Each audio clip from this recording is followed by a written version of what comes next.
My name is Agent Carlos Mendoza, and I've been a United States Border Patrol agent for 17 years now, assigned to the Deming Station in southern New Mexico. Before that, I spent 6 years with the El Paso Police Department working gang crimes and another 3 years as a Marine Corps MP stationed at 29 Palms in California. I've tracked drug smugglers through the Chihuahuan Desert in 115-degree heat where dehydration kills faster than bullets. I've interdicted human trafficking operations where the cruelty inflicted on migrants makes you question humanity. I've found bodies in the desert in various states of decomposition that haunt me years later. And I've dealt with situations that would make most civilians understand why border work has one of the highest rates of PTSD and burnout in federal law enforcement. I tell you this so you understand that I'm not someone who scares easily or who believes in ghost stories or cartel legends meant to intimidate agents. I deal in evidence, in tracks and signs, in sensor activations and probable cause and documentation that will hold up in federal court. Or at least I did until August 8th, 2024. Before I tell you what happened in the area we call the Bootheel, before I explain why I can no longer patrol certain sections of Highway 81 after midnight, and why I keep salt and obsidian in my patrol vehicle for reasons that would get me laughed out of the sector. If anyone found out, I need you to do something for me. If you're watching this video, if you follow these stories from border agents and law enforcement who work in places where the boundary between countries is also a boundary between worlds, please subscribe and like this video. What I'm about to share violates multiple federal regulations and probably compromises operational security. But after what I witnessed, after what I became, staying silent feels like leaving other agents vulnerable to the same fate. And I'm curious, where are you watching from right now? Have you ever been to the border region of southern New Mexico? To that vast, empty country where the desert stretches to the horizon and the only signs of human presence are scattered ranch roads and the fence that marks where one nation ends and another begins? Have you ever felt like something was watching you from across that invisible line, measuring you, deciding whether you belonged there? Drop a comment below. Tell me if you felt it. Tell me if you've seen the walkers. The New Mexico Bootheel is one of the most remote and least populated regions in the continental United States, a roughly 100 square mile panhandle of land that extends south from the main body of New Mexico, bordered by Arizona to the west and Mexico to the south and east. The entire region contains maybe 50 permanent residents, most of them ranchers working cattle operations on properties that cover tens of thousands of acres. The terrain is high desert, ranging from 4,000 to 6,000 feet elevation, covered in creosote bush and mesquite and yucca, broken by volcanic hills and dry arroyos that only flow during the summer monsoon season. The international boundary through this area is marked by vehicle barrier and bollard fencing in some sections, barbed wire in others, and in a few places by nothing but a few scattered monuments dating back to surveys done in the 1850s. It's desolate country, beautiful in its emptiness, but hostile to human life, a place where water is scarce and summer temperatures regularly exceed 110 degrees, and the nearest hospital is 60 miles away over roads that can become impassable during storms. The Tohono O'odham and Chiricahua Apache peoples who lived in this region before European contact had names for parts of the Bootheel that translate to where the earth opens, or land of the between places, or walking grounds. Spanish colonial records from the 1700s document strange phenomena in the area. Reports of travelers seeing figures that move through the desert without disturbing the sand, that appeared in multiple locations simultaneously, that seemed to flicker in and out of existence like mirages. American military reports from the 1880s during the Apache Wars describe unusual disappearances in the Bootheel region. Soldiers and scouts who vanished while on patrol and whose bodies were never found, whose tracks simply stopped in the middle of open desert as if they'd been plucked into the air. Most of that history has been dismissed as colonial superstition or explained away as natural desert phenomena, heat mirages, and dust devils, and the psychological effects of extreme heat and isolation. But those of us who patrol the border in this region, who spend our shifts alone in vehicles driving hundreds of miles through empty country, who work sensor activations in the middle of the night in places where the nearest backup is an hour away, we know there's something else in the Bootheel. Something that has nothing to do with smuggling or illegal immigration, and everything to do with boundaries that exist in dimensions beyond the physical border between nations. August 8th, 2024, started as a clear, brutally hot Thursday. I came on duty at 1400 hours for a swing shift that would run until midnight, standard rotation. The temperature at the station was 107 degrees and forecast to stay above 100 until well after sunset, typical August weather for the Chihuahuan Desert. Most of my shift was routine border work, checking sensors along the fence line, cutting sign on dirt roads, looking for foot traffic from the previous night, sitting surveillance on known smuggling routes. I hadn't had any sensor hits or visual contacts all day, which wasn't unusual for midweek in August, when the heat makes crossing the desert suicidally dangerous, even for experienced smugglers. Then at 2147 hours, just as full darkness settled in and the temperature finally dropped below 90, I got a radio call from dispatch that changed everything. They reported a 911 call from a rancher named Tom Hastings, whose property covered about 40,000 acres in the southeastern corner of the Bootheel, right along the international boundary. Tom was reporting that he'd found a group of migrants on his land, maybe 8 or 10 people, wandering near one of his stock tanks about 3 miles north of the border fence. He said they looked disoriented and dehydrated and needed immediate assistance. He'd given them water, but wanted Border Patrol to respond and handle the situation. I acknowledged the call and headed south on Highway 81 toward Tom's property.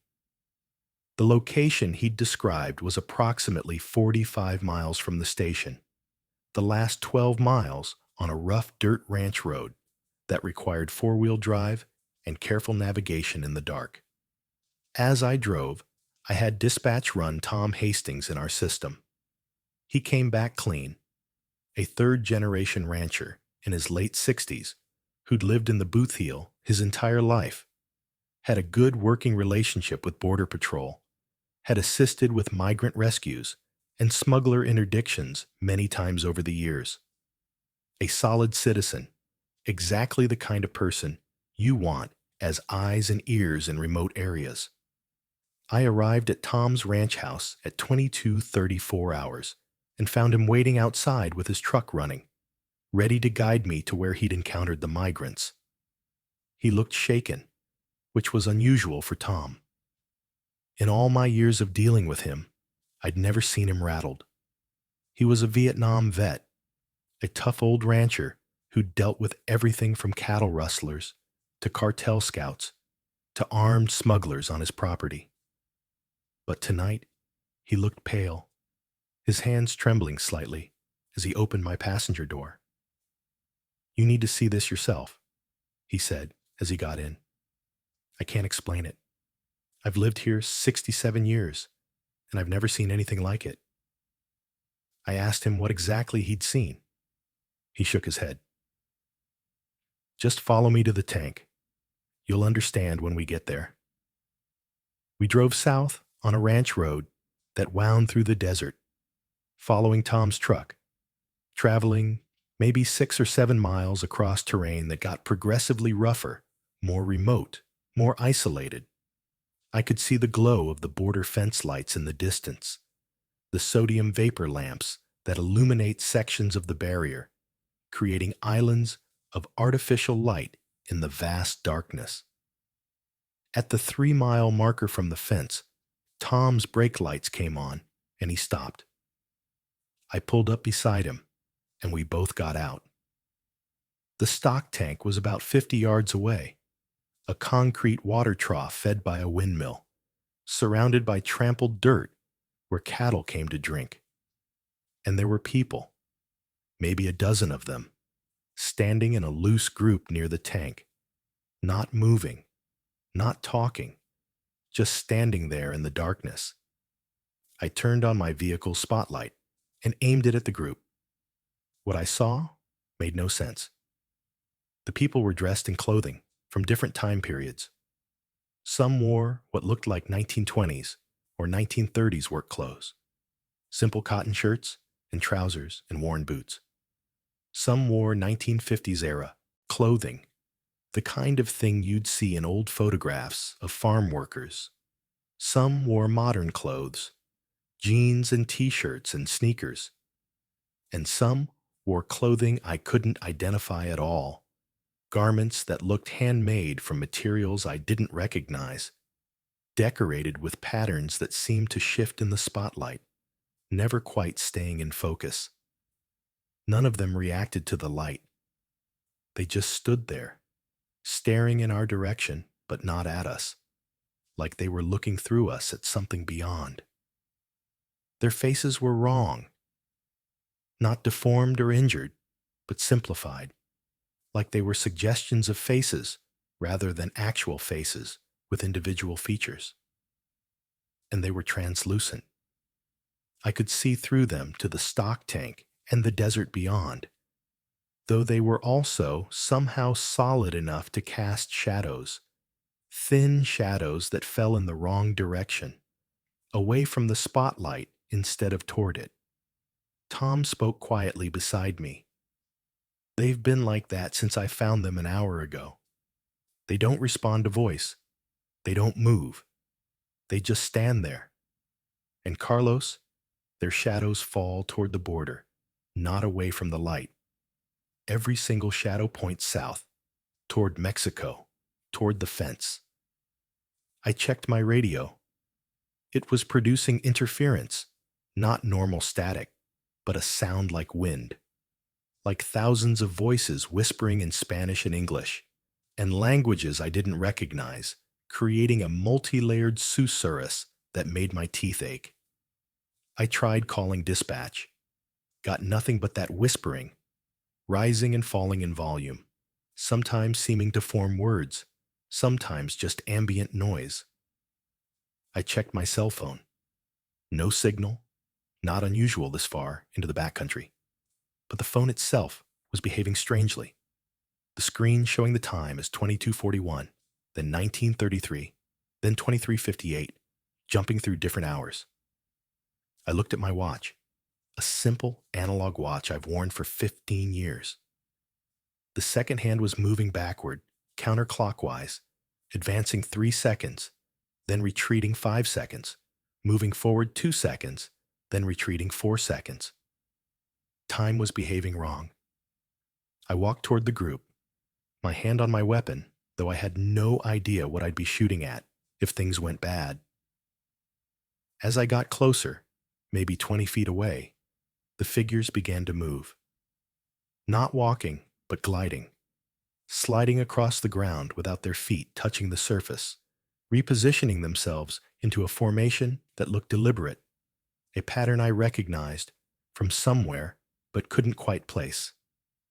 Then I realized they were forming the shape of the border fence, arranging themselves in a line that ran east to west, creating a human barrier that mirrored the international boundary.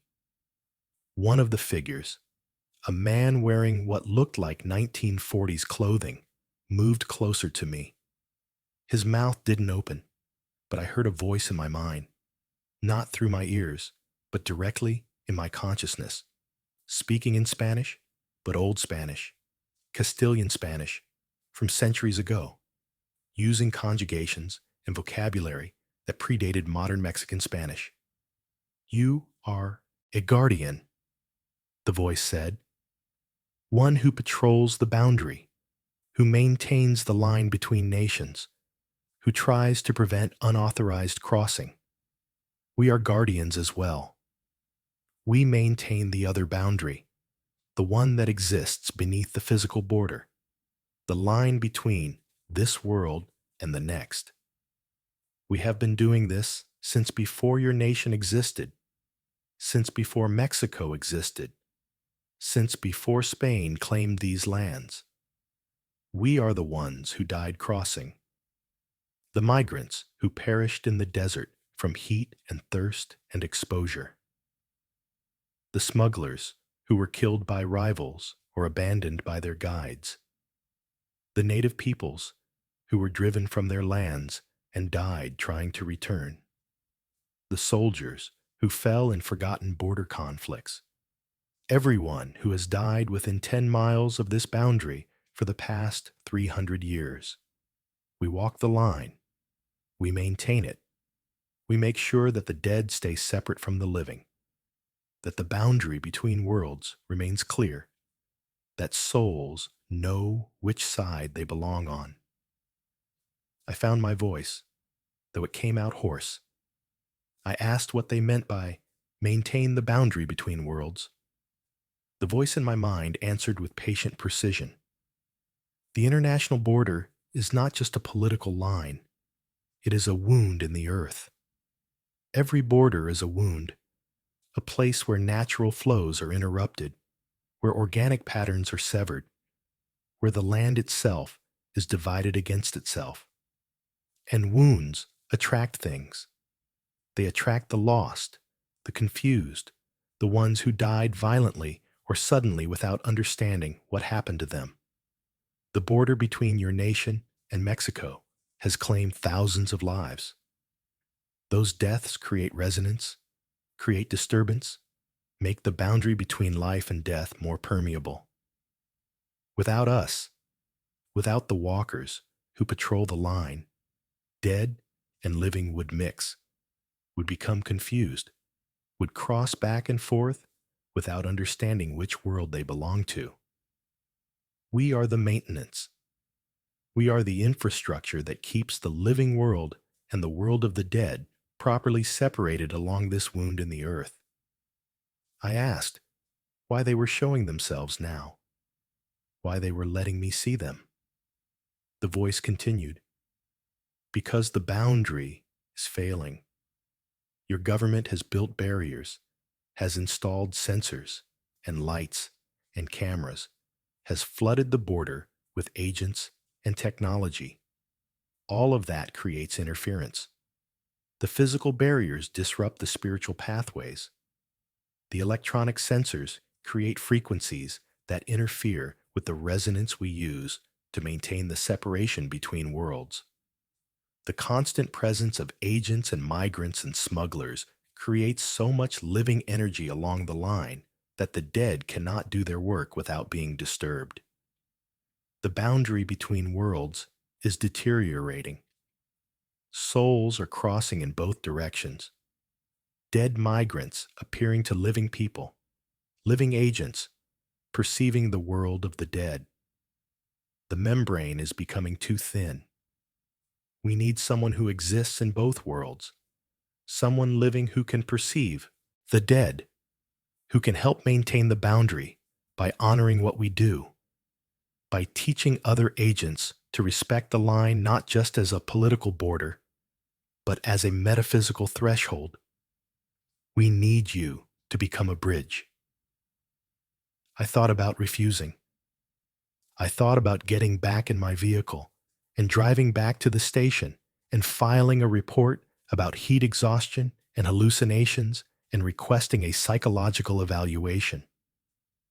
But I was standing in the New Mexico desert at night, 3 miles from the international boundary, watching translucent figures that cast shadows in the wrong direction, hearing voices in my mind that spoke in languages from centuries ago, being told that the border between nations was also a border between life and death, and that it was my responsibility to help maintain both.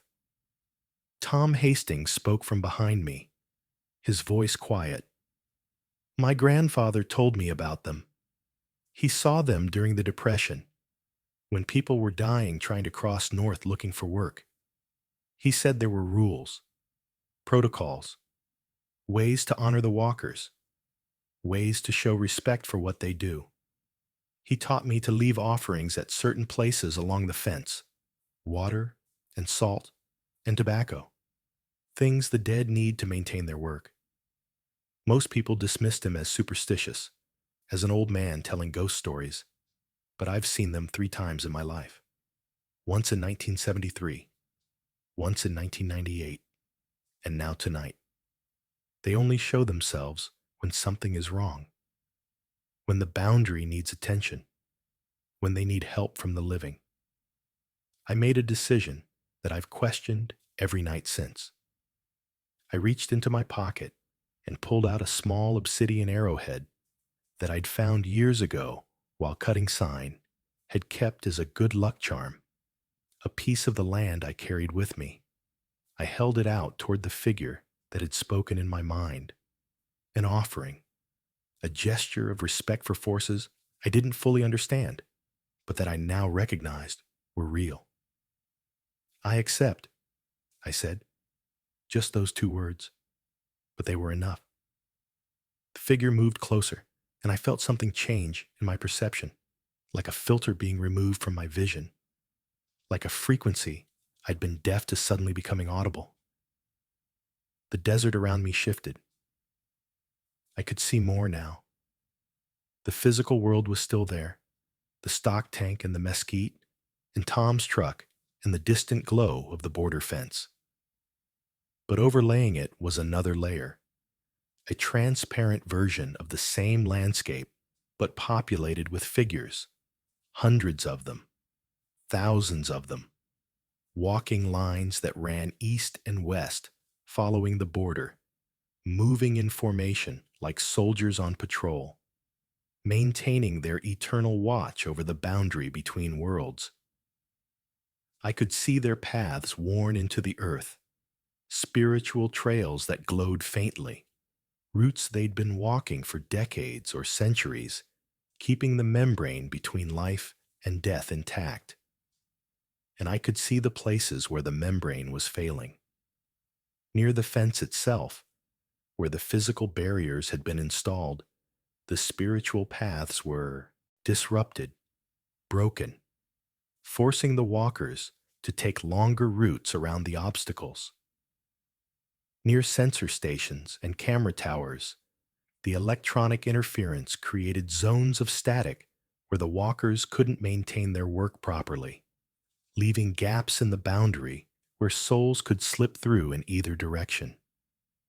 The border was becoming chaos, a place where the living and dead were mixing in ways that violated the natural order, where migrants saw ghosts of those who died years ago, and where agents encountered people who'd been dead for decades but didn't know it yet.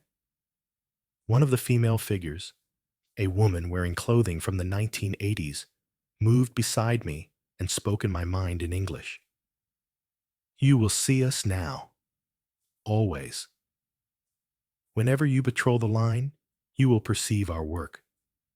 You will understand when the boundary needs attention, when certain areas require offerings or ceremonies to strengthen the membrane, when living agents are in danger of crossing into the world of the dead without realizing it. You will become an advocate for the walkers, making sure that when your government plans new construction or installs new technology along the border, Someone speaks for the spiritual infrastructure that must be maintained alongside the physical security. This is what it means to be a bridge. This is the price of acceptance. The figures began to fade, not disappearing, but becoming less visible, returning to the frequency where they existed just below normal perception. The stock tank and the desert returned to normal appearance, the overlay becoming faint, translucent, visible only when I concentrated on perceiving it. Tom was staring at me with an expression I couldn't quite read. "You see them now?" he said. It wasn't a question. "Yes, I see them. My grandfather said it changes you. Said you can never go back to just seeing the physical world.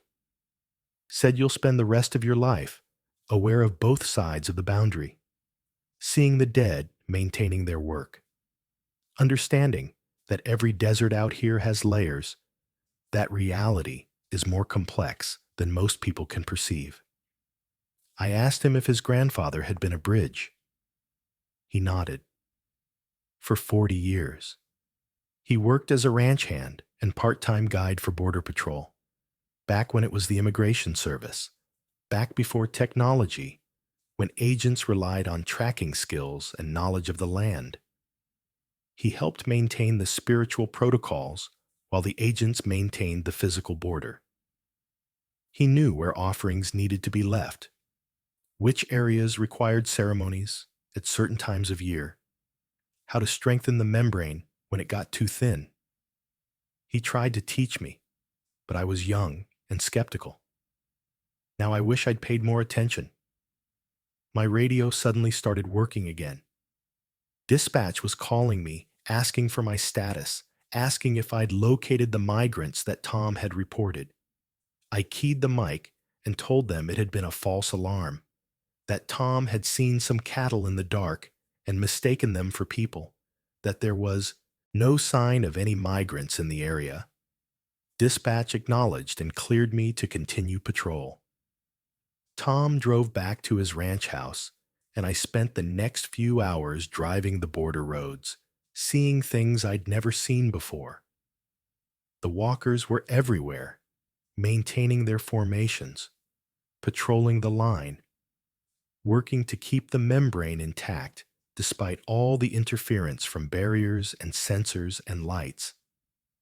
And I could see the souls that had slipped through the gaps, the confused dead who were wandering on the living side of the boundary, and the equally confused living who had somehow crossed into the world of the dead and were walking paths they couldn't see, following the walkers without understanding what they'd become.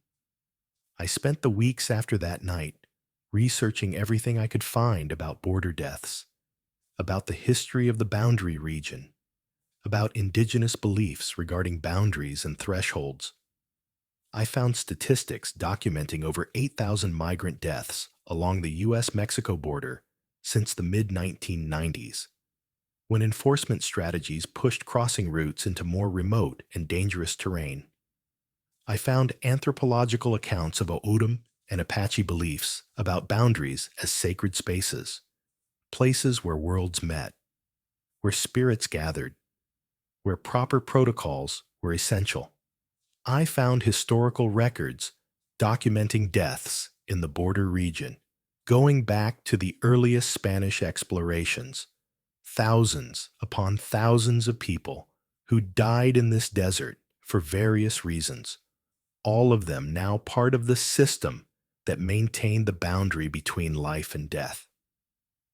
And I found something else.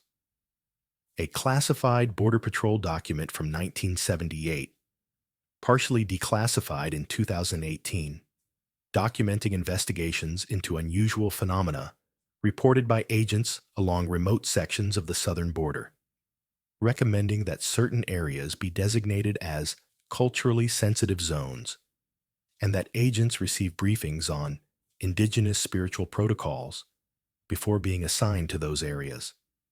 The recommendations were never formally implemented, but some of the areas described in the document had somehow ended up with unofficial protocols, rules passed down informally between agents, warnings about places not to patrol alone, times of day when certain sections should be avoided, offerings that should be left at specific locations, a network of knowledge maintained by agents who'd seen what I'd seen, who'd become bridges between worlds, who understood that border security meant more than just preventing illegal crossings. The mark appeared about 4 weeks after that night at the stock tank. I was showering before shift and noticed a pattern on my right shoulder blade, designs that looked like a map, lines that corresponded to the border fence, but that also showed the spiritual paths the walkers used, routes that existed in both the physical and metaphysical geography of the region. It looked like a scar, but I'd never been injured there, and it definitely hadn't been present the day before. The mark is always warm to the touch, maybe 5 degrees warmer than the rest of my skin. And when I concentrate on it, I can see the overlay more clearly, can perceive the walkers and their work, even when I'm miles from the actual border. I've met 6 other agents with variations of the mark since then. One is a senior agent who's worked the Tucson sector for 30 years. One is a Tohono O'odham agent who grew up on the reservation and who learned the old protocols from his grandmother. One is a recently retired agent who now works as a consultant on cross-border issues and who speaks carefully about non-traditional security considerations. One is a chaplain who provides support to agents and migrants and who performs ceremonies at places where people have died. One is a search, trauma, and rescue agent who's recovered more bodies from the desert than anyone else in the sector. One is an intelligence analyst who tracks patterns in crossing routes and deaths and who sees connections that don't appear in any official reports. We all have stories. We all have encounters with the walkers, with the infrastructure of death that maintains the boundary between worlds. We don't talk about it openly. We can't. But we recognize each other. We know the look in each other's eyes, the weight of seeing both sides, the burden of maintaining boundaries that most people don't know exist. I requested a transfer to a different sector 9 months ago. The request was denied by the chief without explanation. My supervisor, an agent who's worked the Deming station for 25 years, pulled me aside after I received the denial. Some agents patrol because they're good at catching crossers, he said. Others stay in specific areas because they have knowledge that area requires. You have that knowledge now. The Bootheel needs someone who understands what walks the line at night, who can make sure that when we plan operations or install new infrastructure, someone considers the spiritual dimension of the boundary. That's you now. The chief knows it. The older agents know it. Anyone who's worked this sector long enough knows that there are aspects of border security that don't appear in any manual, that can't be addressed with technology or policy, that require people who can see beyond the physical border. I think there's a network throughout Border Patrol, throughout all agencies that work the southern border, agents and officers who understand what the boundary really is, who work to maintain both the physical security and the spiritual integrity of the line. They're the ones who know where offerings need to be left, who perform informal ceremonies at places where deaths have occurred, who teach newer agents the unwritten rules about respecting the boundary as more than just a political division.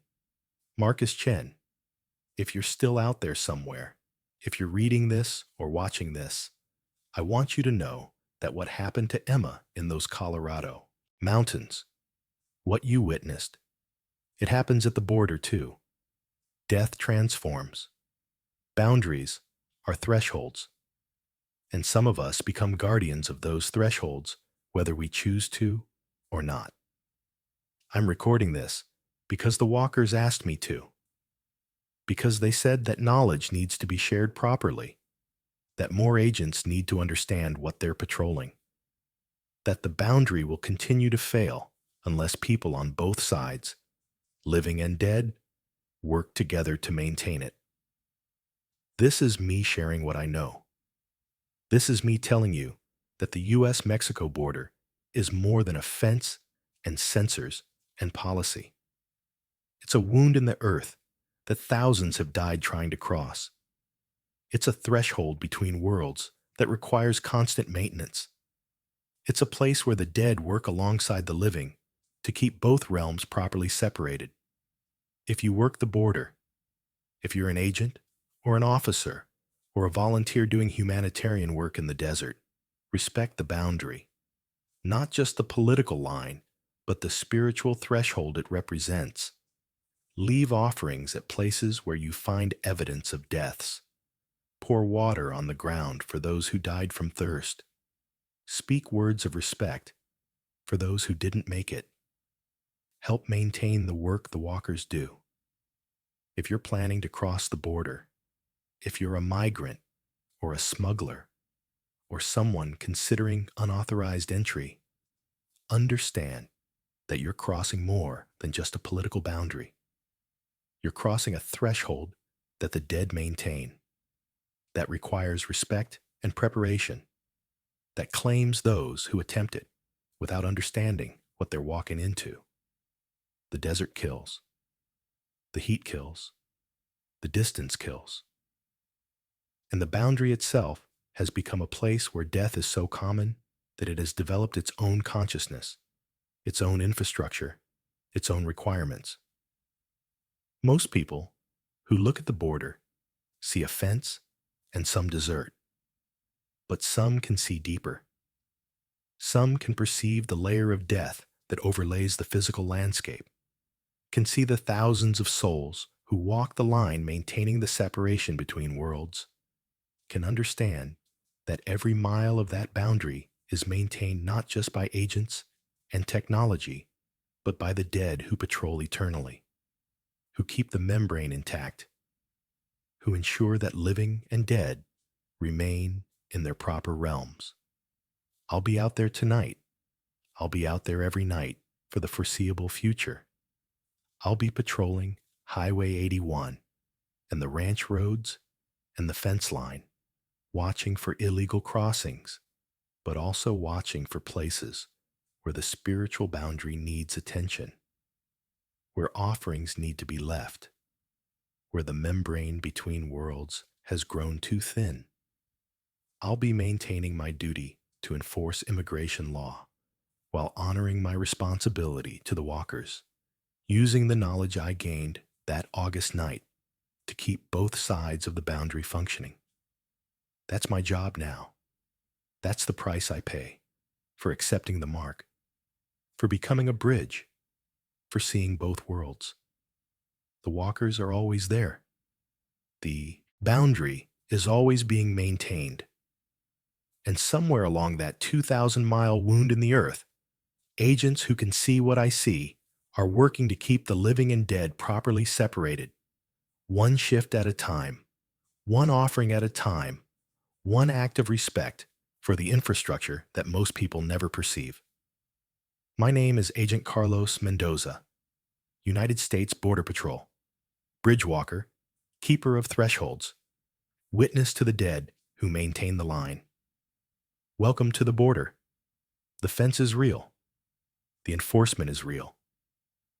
And somewhere just below the frequency of normal perception, thousands of souls continue their eternal patrol, walking the boundary between nations and between worlds, maintaining the separation that keeps both realities stable, waiting for more bridges who can help them do the work that must be done forever. Script, style, guide, Emmy.